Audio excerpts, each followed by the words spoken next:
Hi అండి, అందరికీ నమస్కారం అండి. ఫ్రెండ్స్, మన వీడియోలోనే టాపిక్ వచ్చేసి తెలంగాణ అసెంబ్లీ ఎన్నికలకు సంబంధించి సీఎం రేవంత్ రెడ్డి గారు కీలక వ్యాఖ్యలు అయితే చేశారు. ఇక అసెంబ్లీ ఎన్నికలైతే అప్పుడే అంటూ తేల్చేసి క్లారిటీ అయితే ఇచ్చినట్లుగా తెలుస్తుంది. ఇక దీనికి సంబంధించిన వివరాలు అయితే మన వీడియోలో తెలుసుకుందామండి. వీడియో మాత్రం స్కిప్ చేయకుండా చూడండి ఫ్రెండ్స్, అప్పుడే మనకి పూర్తి సమాచారం అయితే తెలుస్తుంది. ఇక లేట్ చేయకుండా టాపిక్లోకి వెళ్ళిపోదాము.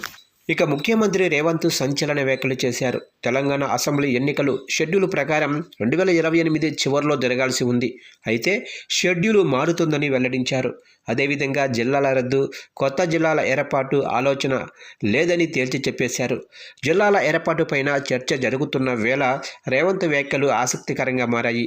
ఇక జైలుకు పోవటానికి బీఆర్ఎస్ నేతలు పోటీ పడుతున్నారని, చట్ట ప్రకారమే చర్యలు ఉంటాయని స్పష్టం చేశారు. పార్లమెంటు నియోజకవర్గాల పునర్విభజన పైన తన అభిప్రాయం తేల్చి చెప్పేశారు. ఇక ముఖ్యమంత్రి రేవంత్ సంచలన వ్యాఖ్యలు చేశారు.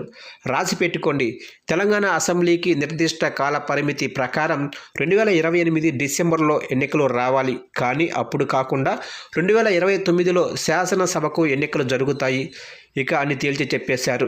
పార్లమెంటుకు, దేశంలోనే వివిధ రాష్ట్రాల అసెంబ్లీలకు కలిపి ఒకేసారి అంటే జమిలీ ఎన్నికలు నిర్వహించాలని ప్రధాని మోడీ భావిస్తుండటమే దీనికి కారణమని వివరించారు. ఆ ప్రకారం 2029లో పార్లమెంటు ఎన్నికలతో కలిపి తెలంగాణ అసెంబ్లీకి ఎలక్షన్స్ను నిర్వహిస్తారని వివరించారు.